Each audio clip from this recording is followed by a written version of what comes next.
Hello students and welcome to physics pep talk. ಇನ್ನೇನು ನಿಮ್ಮ KCET application filling procedure start ಆಗುತ್ತೆ. So ಈ ವಿಡಿಯೋದಲ್ಲಿ ನಾನು ಅಫಿಷಿಯಲ್ KEA ವೆಬ್ಸೈಟ್ ಕಡೆಯಿಂದ ಹೇಗೆ ಫಿಲ್ ಮಾಡಬೇಕು ಅಂತ ಹೇಳಿದರೋ ಅದನ್ನು ಸ್ಟೆಪ್ ವೈಸ್ ಪ್ರೊಸೀಜರ್ನ ಹೇಳ್ಕೊಡ್ತೀನಿ. ಸೊ ಕ್ಲೀನಾಗಿ ಎಂಡ್ವರೆಗೂ ನೋಡಿ, ಯಾವ ಮಿಸ್ಟೇಕು ಮಾಡಬೇಡಿ ಮಕ್ಕಳೇ. ಯಾಕಂದರೆ ಪದೇ ಪದೇ ನಾವು ಹೇಳ್ತಾನೆ ಇರ್ತೀವಿ, ನೀವು ಮಿಸ್ಟೇಕ್ಗಳನ್ನ ಇರ್ತೀರಾ. ಆಮೇಲೆ ಅವರು ಎಡಿಟ್ ಬಿಡೋ ತನಕ ನೀವು ವೆಯ್ಟ್ ಮಾಡಬೇಕು. ಸುಮ್ಮನೆ ಅನ್ನೆಸೆಸರಿ ಸ್ಟೆಪ್ಸು ಬೇಡ. ನಿಮಗೆ ಓದೋದ್ರ ಮೇಲೆ ಕಾನ್ಸಂಟ್ರೇಷನ್ ಕಮ್ಮಿ ಆಗ್ತಾ ಹೋಗುತ್ತೆ ಈ ಥರದ್ದು ಏನಾದರೂ ತಪ್ಪು ಮಾಡಿಕೊಂಡ್ರೆ. ಸೊ ಈ ವಿಡಿಯೋನ ಎಂಡ್ವರೆಗೂ ನೋಡಿ, ಸ್ಟೆಪ್ ವೈಸ್ ಹೇಳ್ಕೊಡ್ತೀನಿ. ಅವ್ರು ಏನು ಹೇಳಿದಾರೋ ಅದೇ ಸ್ಟೆಪ್ನ ಹೇಳ್ತೀನಿ. ಸೊ ಅದನ್ನು ಕ್ಲೀನಾಗಿ ಫಾಲೋ ಮಾಡಿ, ಆಯಿತಾ. ಮೊದಲಿಗೆ ನೀವು KEA ವೆಬ್ಸೈಟ್ಗೆ ಹೋಗಬೇಕು. ವೆಬ್ಸೈಟ್ಗೆ ಹೋದ ತಕ್ಷಣ ನಿಮಗೆ ಈ ಥರ ಕಾಣಿಸ್ತಾ ಇರುತ್ತೆ ವೆಬ್ಸೈಟ್, ಆಯಿತಾ. ಸೊ ಇದರಲ್ಲಿ ನೀವು ಪ್ರವೇಶ ಅನ್ನೋದ್ರ ಮೇಲೆ ಕ್ಲಿಕ್ ಮಾಡಬೇಕು. ಅಡ್ಮಿಷನ್ ಇಂಗ್ಲೀಷಲ್ಲಿ ನೋಡೋದಾದರೆ ಅಡ್ಮಿಷನ್ ಅಂತ ಇರುತ್ತೆ. ಸೊ ಅದಾದಮೇಲೆ UGCET 2026ನ ಫಸ್ಟಿಗೆ ಸೆಲೆಕ್ಟ್ ಮಾಡ್ಕೋಬೇಕು. ಆ್ಯಂಡ್ ಇದೇನು ಪ್ರೊಸೀಜರ್ ಹೇಳ್ತಾ ಇದ್ದೀನಲ್ಲ, this procedure is applicable for ಈ ವರ್ಷ ಸೆಕೆಂಡ್ PUC ಓದ್ತಾ ಇರೋ ಮಕ್ಕಳಿಗೂ ಅಪ್ಲಿಕಬಲ್ಲು. ಆ್ಯಂಡ್ ಒಂದು ವರ್ಷ ಡ್ರಾಪ್ ತೊಗೊಂಡಿದ್ದೀರಲ್ಲ, ನಿಮಗೂ ಇದೇ ಪ್ರೊಸೀಜರ್ ಅಪ್ಲಿಕಬಲ್, ಓಕೆನಾ. ಸೊ ಪ್ರವೇಶ UGCET 2026 ಸೆಲೆಕ್ಟ್ ಮಾಡ್ಕೊಂಡ್ರೆ ಈಗ ಯಾರ್ಯಾರು ಇದ್ದೀರಲ್ಲ ನೀವೆಲ್ಲರೂ ಈಗ ನ್ಯೂ ಯೂಸರ್ಸ್ ಲೆಕ್ಕ. ಇನ್ನೂ ಅಪ್ಲಿಕೇಶನ್ ಹಾಕಿಲ್ಲ, ನೀವು ಈಗ ಫಸ್ಟು ರಿಜಿಸ್ಟರ್ ಆಗಬೇಕು, ಆಯಿತಾ. ಹಾಗಾಗಿ ನೀವೇನು ಮಾಡಬೇಕು, click on new user registration to register a new account. ಇಲ್ಲಿ ಬಾಟಮಲ್ಲಿ register as a new account ಅಂತ ಇರುತ್ತೆ, ಅದರ ಮೇಲೆ ಕ್ಲಿಕ್ ಮಾಡಬೇಕು ಎಲ್ಲರೂ, ಓಕೆ. ಅದ್ರ ಮೇಲೆ ಕ್ಲಿಕ್ ಮಾಡಿದ ತಕ್ಷಣ ನಿಮಗೆ first click on yes if you are completed SSLC from KSEAB. So ನೀವು SSLCನ ಕರ್ನಾಟಕದಲ್ಲೇ ಓದಿದರೆ ಎಸ್ ಅಂತ ಕ್ಲಿಕ್ ಮಾಡಿ, ಕರ್ನಾಟಕ ಅಲ್ಲದೆ ಬೇರೆ ಎಲ್ಲಾದರೂ ಓದಿದರೆ ನೋ ಅಂತ ಕ್ಲಿಕ್ ಮಾಡಬೇಕಾಗತ್ತೆ, ಆಯಿತಾ. ಸೊ ಅದಾದಮೇಲೆ ನೆಕ್ಸ್ಟ್ ಪ್ರೊಸೀಜರ್ ಬರುತ್ತೆ. ನೆಕ್ಸ್ಟ್ ಅಂತ ಓದಿದ್ರೆ ನೆಕ್ಸ್ಟ್ ಈ ಪೇಜ್ ಬರುತ್ತೆ. ಇಲ್ಲಿ ಏನು ಫಿಲ್ ಮಾಡಬೇಕು, ನೀವು SSLC ರಿಜಿಸ್ಟ್ರೇಷನ್ ನಂಬರ್ನ ಫಿಲ್ ಮಾಡಬೇಕಾಗತ್ತೆ. ಆ್ಯಂಡ್ ವೆರಿಫೈ ಮೇಲೆ ಕ್ಲಿಕ್ ಮಾಡಬೇಕು. ನಿಮ್ಮ SSLC ಮಾರ್ಕ್ಸ್ ಕಾರ್ಡ್ ಇದೆಯಲ್ಲ, ಆ ಮಾರ್ಕ್ಸ್ ಕಾರ್ಡಲ್ಲಿ ಏನು ರೋಲ್ ನಂಬರ್ ಇದೆಯೋ ಅದನ್ನು ಹಾಕಿ, ರಿಜಿಸ್ಟರ್ ನಂಬರ್ ಹಾಕಿ ವೆರಿಫೈ ಮೇಲೆ ಕ್ಲಿಕ್ ಮಾಡಬೇಕು. ನಿಮಗೆ SSLC ಡೀಟೇಲ್ಸ್ ಎಲ್ಲ ಇವ್ರ ಹತ್ರ ಆಲ್ರೆಡಿ ಇರುತ್ತೆ, KSEAB ಅವ್ರ ಹತ್ರ, ಆಯಿತಾ. ಸೊ ಅವರು ಅಲ್ಲಿಂದ ಫೆಚ್ ಮಾಡಿಕೊಂಡು ಆಲ್ಮೋಸ್ಟ್ ಎಲ್ಲದೂ ಫಿಲ್ ಆಗಿ ಬಂದಿರುತ್ತೆ. ಅಕಸ್ಮಾತ್ ಯಾವುದಾದ್ರೂ ಫಿಲ್ ಆಗಿಲ್ಲ ಅಂತ ಹೇಳಿದ್ರೆ, ಸೊ ಕ್ಯಾಂಡಿಡೇಟ್ಸ್ ನೇಮ್ ನೋಡಿ, ಡೇಟ್ ಆಫ್ ಬರ್ತ್ ನೋಡಿ ಕರೆಕ್ಟಾಗಿದೆಯಾ ಅಂತ, father's name, mother's name, SATS number ಇವೆಲ್ಲದೂ ಕರೆಕ್ಟಾಗಿ ಇದೆಯಾ ಅಂತ ಒಂದ್ಸತಿ ನೋಡಿಕೊಂಡು ಆಮೇಲೆ ನೆಕ್ಸ್ಟ್ ವೆರಿಫೈ ಅಂತ ಕೊಡಿ ಮಕ್ಕಳೇ, ಆಯಿತಾ. ತಪ್ಪು ಮಾಡೋದಕ್ಕೆ ಹೋಗಬೇಡಿ, ಓಕೆ. ಸೊ ನೆಕ್ಸ್ಟ್ ಅದಾದಮೇಲೆ ಅದು ಕೊಟ್ಟಾದಮೇಲೆ ನಿಮ್ಮ ಆಧಾರ್ ಡೀಟೇಲ್ಸ್ ಕೇಳುತ್ತೆ KYC ಮಾಡೋದಕ್ಕೆ. ನೀವು ನಿಮ್ಮ ಆಧಾರ್ ನಂಬರ್ನ ಕ್ಲೀನಾಗಿ ಕೊಡಿ. ಆ್ಯಂಡ್ ಒಂದು ಮರೆತುಬಿಟ್ಟೆ, ನಿಮ್ಮ SSLC ಮಾರ್ಕ್ಸ್ ಕಾರ್ಡ್ ಮೇಲೆ ಏನು ನೇಮ್ ಇದೆಯೋ ಅದೇ ನಿಮ್ಮ ಆಧಾರ್ ಕಾರ್ಡ್ ಮೇಲೂ ಇರಬೇಕು. ಏನು ಸ್ಪೆಲ್ಲಿಂಗ್ ಮಿಸ್ಟೇಕ್ ಅದು ಇದು ಏನೋ ಆಗಿರದೇ ಇದ್ದರೆ ತುಂಬ ಒಳ್ಳೆಯದು. ಅಕಸ್ಮಾತ್ ಆ ಥರ ಏನಾದರೂ ಇದ್ದರೆ ನಿಮ್ಮ ಆಧಾರ್ ಸೇವಾ ಕೇಂದ್ರಗೆ ಹೋಗಿ ನಿಮ್ಮ ಆಧಾರ್ ಕಾರ್ಡನ್ನು ಅಪ್ಡೇಟ್ ಮಾಡಿಸ್ಕೊಳ್ಳಿ. ಇವತ್ತೇ ಅಪ್ಡೇಟ್ ಹಾಕಿದ್ರೆ ಅಟ್ಲೀಸ್ಟ್ ಇನ್ನೊಂದು 2 ತಿಂಗಳಲ್ಲಾದರೂ ಅಪ್ಡೇಟ್ ಆಗುತ್ತೆ, ಆಯಿತಾ. ಲಾಸ್ಟ್ ಮಿನಿಟ್ ತನಕ ವೆಯ್ಟ್ ಮಾಡೋದಕ್ಕೆ ಹೋಗಲೇಬೇಡಿ, ಸುಮ್ಮನೆ ರಿಸ್ಕು ಯಾಕೆ, ಅಪ್ಡೇಟ್ ಮಾಡಿಸ್ಕೊಂಬಿಡಿ ಆಧಾರ್ ಕಾರ್ಡನ್ನು, ಆಯಿತಾ. ಈಗ ಆಧಾರ್ ನಂಬರ್ನ ಹಾಕಿ, ಅದಾದಮೇಲೆ 3 ಆಪ್ಷನ್ ಕೇಳುತ್ತೆ: OTP login, face captcha, finger print captcha, iris captcha. ನೀವು OTP ಲಾಗಿನ್ನನ್ನೇ ಸೆಲೆಕ್ಟ್ ಮಾಡ್ಕೊಳ್ಳಿ. ಆ್ಯಂಡ್ ನಿಮ್ಮ ಆಧಾರ್ ಕಾರ್ಡ್ ಜೊತೆ ಲಿಂಕ್ ಆಗಿರೋ ಫೋನ್ ನಂಬರ್ ಇದೆಯಲ್ಲ, ಅದು ನಿಮ್ಮ ಇಂಜಿನಿಯರಿಂಗ್ ಅಡ್ಮಿಷನ್ವರೆಗೂ ಅಥವಾ MBBS ಅಡ್ಮಿಷನ್ವರೆಗೂ ಅದೇ ನಂಬರ್ನ ಇಟ್ಕೊಂಡಿರಿ, ರೀಚಾರ್ಜ್ ಮಾಡಿಸ್ತಾ ಇರಿ, ಇಲ್ಲಾಂದರೆ OTP ಬರೋದಿಲ್ಲ, ಆಯಿತಾ. ಸೊ ಜನರೇಟ್ OTP ಮೇಲೆ ಕ್ಲಿಕ್ ಮಾಡಿದ್ರೆ ಆಧಾರ್ ಕಾರ್ಡ್ ನಂಬರ್ ಹಾಕಿದ್ಮೇಲೆ ನಿಮ್ಮ ರಿಜಿಸ್ಟರ್ಡ್ ಮೊಬೈಲ್ ನಂಬರ್ಗೆ ಒಂದು OTP ಬರುತ್ತೆ. ಅದನ್ನು ಫಿಲ್ ಮಾಡಿಕೊಂಡು ನೀವು ಸಬ್ಮಿಟ್ ಅಂತ ಕೊಡಬೇಕಾಗತ್ತೆ, ಓಕೆ. ಸಬ್ಮಿಟ್ ಮಾಡಿದ್ಮೇಲೆ ಈಗ ನೀವು ಪಾಸ್ವರ್ಡ್ ಕ್ರಿಯೇಟ್ ಮಾಡೋದಕ್ಕೆ ಕರ್ಕೊಂಡೋಗುತ್ತೆ. ಈಗ ನೀವು ಆ್ಯಸ್ ಎ ಯೂಸರ್ ನೀವು ರಿಜಿಸ್ಟರ್ ಆಗ್ತಾ ಇದ್ದೀರಾ, ನಿಮ್ಮ ಅಕೌಂಟ್ಗೆ ಒಂದು ಪಾಸ್ವರ್ಡ್ ಕೊಡಿ ಅಂತ ಕೇಳುತ್ತೆ. ಈಗ ಪಾಸ್ವರ್ಡ್ ಯಾವ ಥರ ಕೊಡಬೇಕು, ಎಕ್ಸಾಂಪಲ್ ನೀವು ಮನೋಜ್ ಅಂತ ಅಂದ್ಕೊಳ್ಳೋಣ. ಮನೋಜ್ ಇವಾಗ ರಿಜಿಸ್ಟರ್ ಆಗ್ತಾ ಇದ್ದಾನೆ. ಇವನು ಹುಟ್ಟಿರೋದು 2008. ಸುಮ್ಮನೆ ಎಕ್ಸಾಂಪಲ್ ಕೊಡ್ತಾ ಇದ್ದೀನಿ ಪಾಸ್ವರ್ಡ್ ಯಾವ ಥರ ಸೆಟ್ ಮಾಡಬೇಕು ಅಂತ. ನಾನೇನು ಮಾಡ್ತೀನಿ, M ಕ್ಯಾಪಿಟಲಲ್ಲಿ ತೊಗೋತೀನಿ, MANOJ ಮನೋಜ್ 2008. ಸೊ ಇದರಲ್ಲಿ ಏನೇನಿದೆ, ಇವಾಗ ಒಂದು ಕ್ಯಾಪಿಟಲ್ ಲೆಟರ್ ಇದೆ, followed by 4 small letters, followed by 4 digits ಇದೆ, ಆಮೇಲೆ ಒಂದು ಸ್ಪೆಷಲ್ ಕ್ಯಾರೆಕ್ಟರ್ ಇರಬೇಕು, ಸೊ ಹ್ಯಾಶ್. ಸೊ ನಾನು ಇಷ್ಟನ್ನ ಮಾಡಿದ್ರೆ ಇವಾಗ ನನ್ನ ಪಾಸ್ವರ್ಡ್ ಜನ್ರೇಟ್ ಆಗುತ್ತೆ. ಆ್ಯಂಡ್ ನಿಮ್ಮ ಯೂಸರ್ ನೇಮ್ ಇರ್ಬೋದು, ಇದನ್ನೆಲ್ಲ ಒಂದು ಡೈರಿ ಮಾಡಿ ಇಟ್ಕೊಳ್ಳಿ. ಪಾಸ್ವರ್ಡನ್ನು ಕ್ಲೀನಾಗಿ ಬರೆದಿಟ್ಕೊಳ್ಳಿ. ನಿಮ್ಮ ರಿಜಿಸ್ಟ್ರೇಷನ್ ನಂಬರ್ನೆಲ್ಲ ಆ ಡೈರಿಲಿ ಬರ್ಕೊಳ್ತಾ ಹೋಗಿ. ನಿಮ್ಮ ಲಾಗಿನ್ ಯಾವತ್ತಿಗೂ ಪ್ರಾಬ್ಲಮ್ ಆಗಬಾರ್ದು. ಅದೇ ಥರನೇ ಮೇಂಟೈನ್ ಮಾಡಿ ಮಕ್ಕಳೇ, ಆಯಿತಾ? ಸೊ ಇದಾದ ಮೇಲೆ ಒಂದು ಕ್ಯಾಪ್ಚಾ ಕೇಳುತ್ತೆ. ಆ ಕ್ಯಾಪ್ಚಾನ ಫಿಲ್ ಮಾಡಿ, ಅದೇನಿದೆಯೋ ಅದನ್ನೇ ಫಿಲ್ ಮಾಡೋದಷ್ಟೇ. ಅದಾದಮೇಲೆ ರಿಜಿಸ್ಟರ್ ಅಂತ ಇರುತ್ತೆ, ರಿಜಿಸ್ಟರ್ ಮಾಡಬೇಕು. ರಿಜಿಸ್ಟ್ರೇಷನ್ ಆದ ತಕ್ಷಣವೇ ನಿಮ್ಮ ಫೋನ್ಗೆ ಒಂದು ಮೆಸೇಜ್ ಬರುತ್ತೆ. ಆಧಾರ್ ಕಾರ್ಡ್ ಲಿಂಕ್ ಇತ್ತಲ್ಲ, ಅದೇ ಫೋನ್ಗೆ ಒಂದು ಮೆಸೇಜ್ ಬರುತ್ತೆ. ಸೊ ನೀವು ಆನ್ಲೈನ್ ರಿಜಿಸ್ಟ್ರೇಷನ್ ಕಂಪ್ಲೀಟ್ ಆಗಿದೆ. ನಿಮ್ಮ ಅಪ್ಲಿಕೇಶನ್ ನಂಬರ್ ಇದು ಇಲ್ಲಿ ಕಾಣಿಸ್ತಾ ಇಲ್ಲ, ಇದು ಅಪ್ಲಿಕೇಶನ್ ನಂಬರ್ ಅಂತ ಬರುತ್ತೆ. ಆ ಅಪ್ಲಿಕೇಶನ್ ನಂಬರನ್ನ ನಿಮ್ಮ ಡೈರಿಲಿ ಕ್ಲೀನಾಗಿ ಬರೆದಿಟ್ಕೊಳ್ಳಿ ಮಕ್ಕಳೇ. ಯಾಕಂದರೆ ಆ ಅಪ್ಲಿಕೇಶನ್ ನಂಬರೇ ನೆಕ್ಸ್ಟ್ ನಿಮ್ಮ CET ಅಪ್ಲಿಕೇಶನ್ ನಂಬರ್ ಆಗಿ ಇರುತ್ತೆ. ಆ್ಯಂಡ್ ನಿಮ್ಮ ಲಾಗಿನ್ಗೆಲ್ಲ ಅದನ್ನೇ ಯೂಸ್ ಮಾಡೋದು. ಹಾಗಾಗಿ ಒಂದು ಕ್ಲೀನಾಗಿ ಅದು ಕಳೆದೋಗ್ಬಾರ್ದು, ಆ ಥರ ಬರೆದಿಟ್ಕೊಳ್ಳಿ ಅಪ್ಲಿಕೇಶನ್ ನಂಬರು ಆ್ಯಂಡ್ ಇದೇ ಪಾಸ್ವರ್ಡ್ ಲಾಗಿನ್ಗೆ. ಅದೆರಡನ್ನೂ ಒಟ್ಟಿಗೆ ಬರೆದಿಟ್ಕೊಂಡಿರಿ, ಓಕೆನಾ? ಸೊ ನೀವಿವಾಗ ರಿಜಿಸ್ಟರ್ ಆದ್ರಿ ಆ್ಯಸ್ ಅ ನ್ಯೂ ಯೂಸರ್, ಆಯಿತಾ? ಎಲ್ಲರೂ second PUC present second PUC ಅವರು ರಿಜಿಸ್ಟರ್ ಇದೇ ಥರ ಆಗ್ತೀರಾ ಆ್ಯಂಡ್ ರಿಪೀಟರ್ಸು ಇದೇ ಥರ ರಿಜಿಸ್ಟರ್ ಆಗ್ತೀರಾ, ಆಯಿತಾ? ರಿಜಿಸ್ಟ್ರೇಷನ್ ಆಯಿತು. ಇವಾಗ ಅಪ್ಲಿಕೇಶನ್ ಫಿಲ್ಲಿಂಗ್. ರಿಜಿಸ್ಟರ್ ಆದಮೇಲೆ ಈಗ ಫಸ್ಟ್ ಪೇಜ್ ನೋಡಿದ್ರಲ್ಲ ಸ್ಟಾರ್ಟಿಂಗಲ್ಲಿ, ಈ ಪೇಜಲ್ಲಿ ಇವಾಗ ಯೂಸರ್ ನೇಮಿಂದನೇ ಶುರು ಮಾಡ್ಕೊಂಡು ಹೋಗೋದು. ಇದೇ ಪೇಜ್ ಓಪನ್ ಆಗುತ್ತೆ ಮತ್ತೆ ರಿಜಿಸ್ಟರ್ ಆದ ತಕ್ಷಣ ಆ ಪೇಜ್ಗೆ ವಾಪಸ್ ಬರುತ್ತೆ. ಅಲ್ಲಿಗೆ ಬಂದ ತಕ್ಷಣ ಈಗ ಅಪ್ಲಿಕೇಶನ್ ನಂಬರ್ ಮೆಸೇಜಲ್ಲಿ ಬಂದಿತ್ತಲ್ಲ ಮೊಬೈಲಲ್ಲಿ UGC ಕಡೆಯಿಂದ, ಆ ಅಪ್ಲಿಕೇಶನ್ ನಂಬರ್ನ ಹಾಕೋದು ನೆಕ್ಸ್ಟ್ ಇಲ್ಲಿ, ಆಯಿತಾ?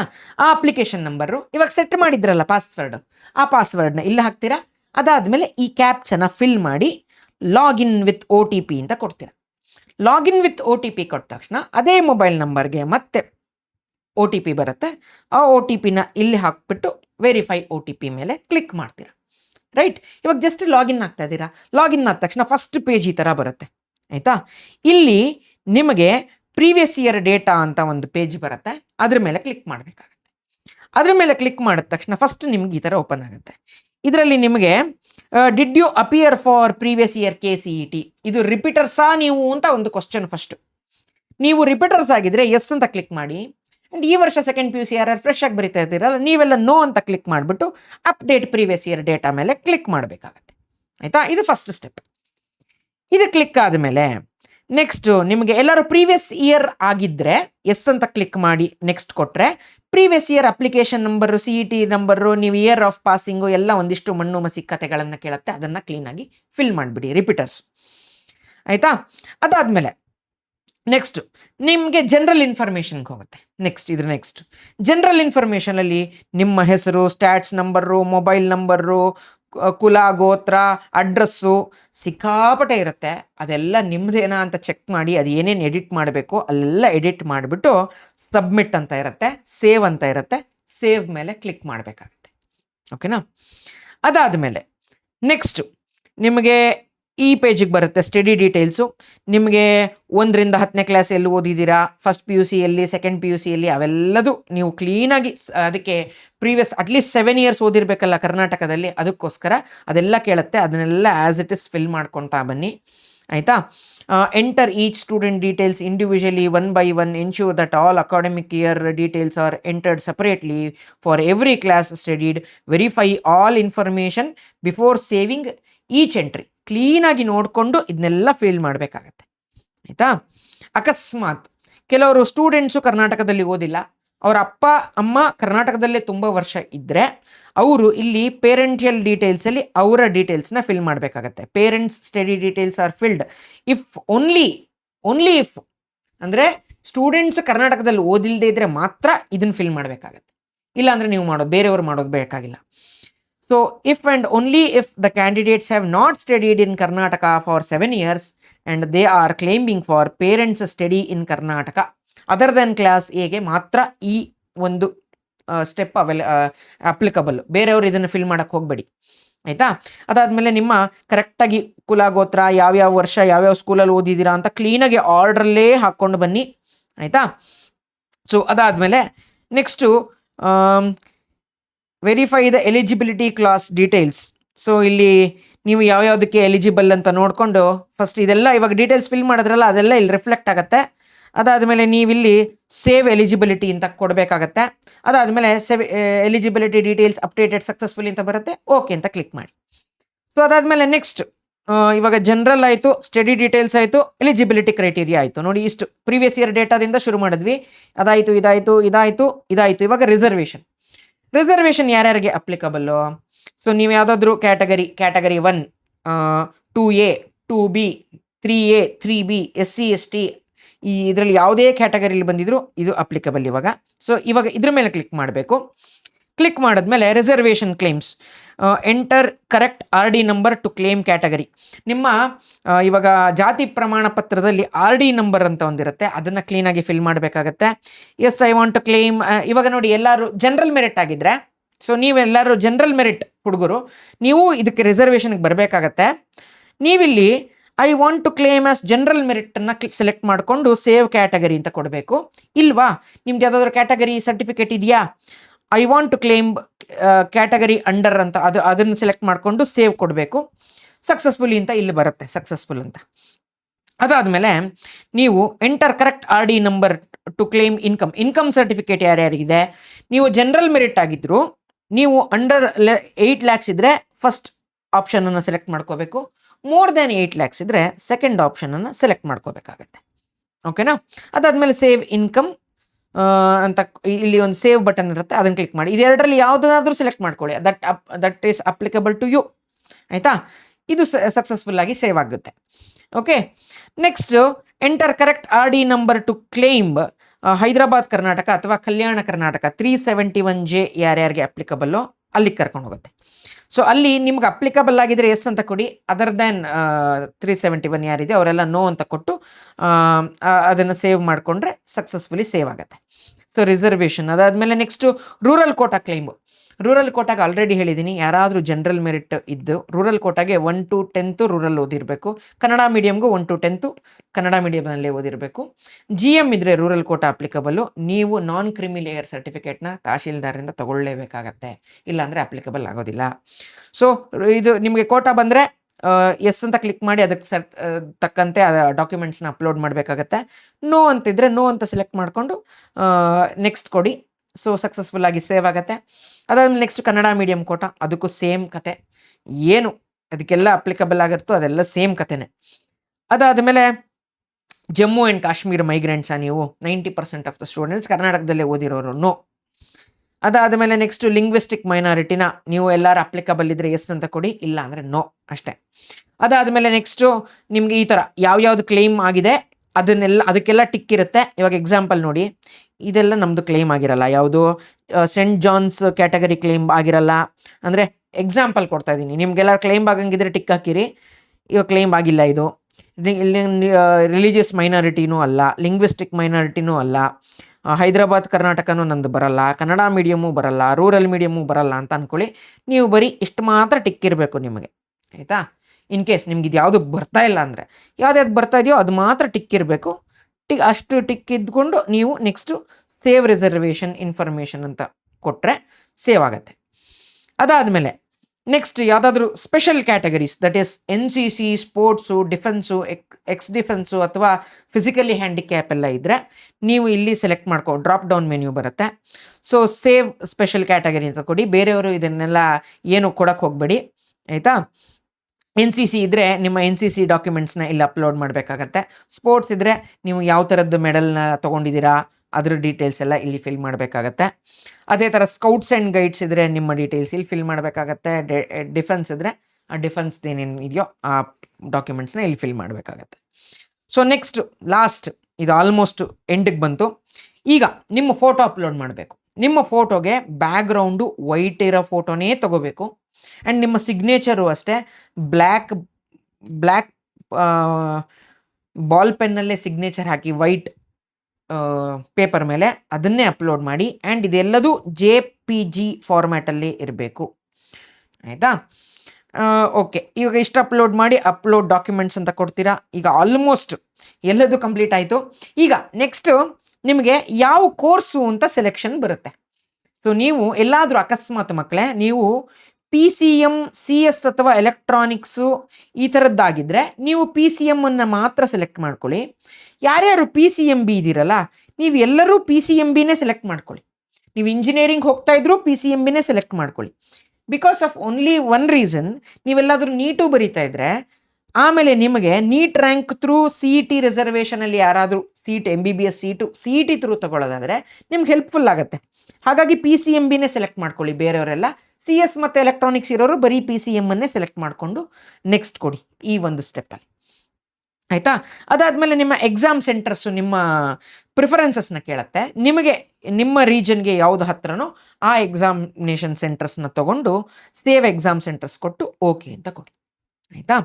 ಅದಾದಮೇಲೆ ನೀವು ಅಗ್ರಿಕಲ್ಚರ್ ಕೋಟಾ ನಿಮಗೆ ಅಪ್ಲಿಕಬಲ್ ಇದೆಯಾ, ನಿಮ್ಮ ಫಾದರ್ ನೀವು ರೈತಾಪಿ ಕುಟುಂಬದವರ ಆಗಿದ್ದರೆ ನಿಮ್ಮ ಹತ್ರ ಅದರದ್ದು ತಕ್ಕಂತೆ ಡಾಕ್ಯುಮೆಂಟ್ಸ್ ಇದ್ದರೆ, ನೀವು ಅಗ್ರಿಕಲ್ಚರಲ್ ಕೋಟಾ ಅಂಡರ್ ಬರೋದಿದ್ರೆ ನೀವು ಇದಕ್ಕೆ ಸೆಲೆಕ್ಟ್ ಮಾಡಿಕೊಂಡು ಎಸ್ ಅಂತ ಕೊಡಿ. ಅದರದ್ದು ಏನೇನು ಡಾಕ್ಯುಮೆಂಟ್ಸ್ ಇದೆಯೋ ಅದನ್ನು ಕ್ಲೀನಾಗಿ ಅಪ್ಲಿಕಬಲ್ ಮಾಡಿ, ಆಯಿತಾ.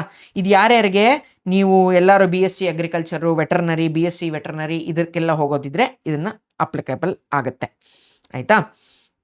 ಸೊ ಅಗ್ರಿಕಲ್ಚರ್ ಕೋಟಾ ಓಕೆ, ಈ ಎಲ್ಲ ಡಾಕ್ಯುಮೆಂಟ್ಸ್ ಇದರಲ್ಲಿ ಯಾವ ಕ್ಯಾಟಗರಿ ನೀವು ಹೋಗೋಕ್ಕೆ ಇಷ್ಟ ಇದೆ ಅದೆಲ್ಲ ಡ್ರಾಪ್ ಡೌನ್ ಮೆನು ಕೇಳ್ತಾ ಇದೆ, ನೋಡೋಣ ಅದನ್ನು.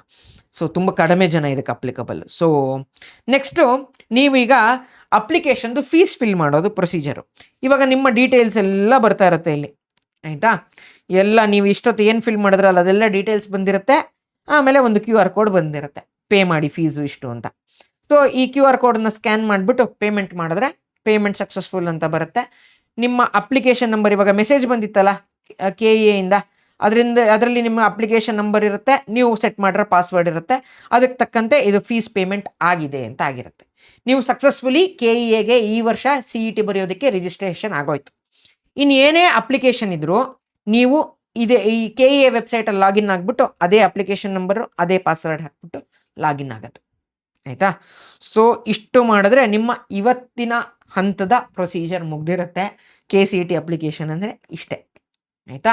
ಇಷ್ಟನ್ನು ಕ್ಲೀನಾಗಿ ಡೀಟೇಲ್ಸ್ನ ಫಿಲ್ ಮಾಡ್ಕೊಳ್ಳಿ. ಆ್ಯಂಡ್ ಅಕಸ್ಮಾತ್ ನಿಮಗೆ ಯಾರಿಗಾದರೂ CET ಟೀಚಿಂಗ್ ಬೇಕು ಆ್ಯಂಡ್ 1-on-1 ನಮ್ಮ ಇಂಜಿನಿಯರಿಂಗ್ ಕೌನ್ಸಿಲಿಂಗ್ ಬೇಕು ಅಂತಾದರೆ, ನಿಮಗೆ ಕಾಲೇಜ್ ಸಿಕ್ಕಿ ನೀವು ಕಾಲೇಜ್ಗೆ ಅಡ್ಮಿಷನ್ ತೊಗೊಳ್ಳೋವರೆಗೂ ನಿಮಗೆ ಸಪೋರ್ಟ್ ಬೇಕು, ಯಾವ ಥರದ ಕಾಲೇಜ್ ತೊಗೋಬೇಕು A to Z guidance 1-on-1 ಕೊಡಬೇಕು ಅಂತಾದರೆ ನೀವು ನಮ್ಮ ದ್ರೋಣ 2026 ಕೋರ್ಸ್ಗೆ ಎನ್ರೋಲ್ ಆಗ್ಬೋದು. ಹೇಗೆ ಎನ್ರೋಲ್ ಆಗೋದು ಅಂದರೆ ಫಿಸಿಕ್ಸ್ ಪೆಪ್ ಟಾಕ್ ಅಂತ ಆ್ಯಪ್ ಇದೆ. ಸೊ ಆ್ಯಪನ್ನು ನೀವು ಪ್ಲೇಸ್ಟೋರಿಂದ ಡೌನ್ಲೋಡ್ ಮಾಡಬೇಕಾಗತ್ತೆ. ಅದ್ರ ಲಿಂಕನ್ನು ನಾನು ಪಿನ್ಡ್ ಕಮೆಂಟಲ್ಲೂ ಕೊಟ್ಟಿರ್ತೀನಿ. ಆ್ಯಂಡ್ ನನಗೆ ಒಂದು ವಾಟ್ಸ್ಯಾಪ್ ಗ್ರೂಪನ್ನು ಕ್ರಿಯೇಟ್ ಮಾಡಿರ್ತೀನಿ, ಅದರ ಲಿಂಕನ್ನು ನಾನು ಪಿನ್ಡ್ ಕಮೆಂಟಲ್ಲಿ ಕೊಟ್ಟಿರ್ತೀನಿ. ನಿಮಗೆ ಕರೆಕ್ಟ್ ಟೈಮ್ಗೆ ಕರೆಕ್ಟ್ ಇನ್ಫಾರ್ಮೇಷನನ್ನು ನಾನು ವಾಟ್ಸ್ಯಾಪ್ ಗ್ರೂಪಲ್ಲೂ ಅಪ್ಡೇಟ್ ಮಾಡ್ತಾ ಇರ್ತೀನಿ, ಫ್ರೀ ಆಫ್ ಕಾಸ್ಟ್ ಅದು, ಆಯಿತಾ. 1-on-1 ಕೌನ್ಸಿಲಿಂಗಿಗೆ ಮಾತ್ರ ಪೇಯ್ಡು. ಆ್ಯಂಡ್ ಇದರಲ್ಲಿ ಈ ಒಂದು ಬ್ಯಾಚಲ್ಲಿ ನಿಮಗೆ physics, chemistry, mathematics full teaching ಇರುತ್ತೆ, ಫುಲ್ಲು ಒಳ್ಳೆ ಟೀಚರ್ಸೇ ಇರ್ತಾರೆ ಇದರಲ್ಲಿ. ಆ್ಯಂಡ್ ಮಾಕ್ ಟೆಸ್ಟ್ ಇರುತ್ತೆ, ನಿಮಗೆ ಇನ್ಸ್ಟಂಟೇನಿಯಸ್ ರಿಸಲ್ಟು, ನಿಮಗೆ formula sheet, A to Z teaching, ನಿಮ್ಮ CETಗೆ ಏನೇನು ಬೇಕು ಎಲ್ಲ ಸಿಗುತ್ತೆ. ಜೊತೆಗೆ 1-on-1 ಕೌನ್ಸಿಲಿಂಗು ಇರುತ್ತೆ ಇದರಲ್ಲಿ. ನಿಮ್ಮ ಇಂಜಿನಿಯರಿಂಗ್ ಸೀಟ್ ಸಿಕ್ಕಿ ನೀವು ಕಾಲೇಜಿಗೆ ಅಡ್ಮಿಷನ್ ಆಗೋವರೆಗೂ ಇದರಲ್ಲಿರುತ್ತೆ. ಆ್ಯಂಡ್ ಇದು ಇಂಜಿನಿಯರಿಂಗ್ ಕೌನ್ಸಿಲಿಂಗ್ ಮಾತ್ರ, ಆಯಿತಾ. ಸೊ ಈ ವಿಡಿಯೋಗೆ ಇಷ್ಟೇ. ನಾನು ನಿಮ್ಮನ್ನು ಮುಂದಿನ ವಿಡಿಯೋದಲ್ಲಿ ಸಿಗ್ತೀನಿ. This is your teacher Nagabharana signing off with a smile. I'll meet you guys in the next video. Until then, have a nice day. Bye.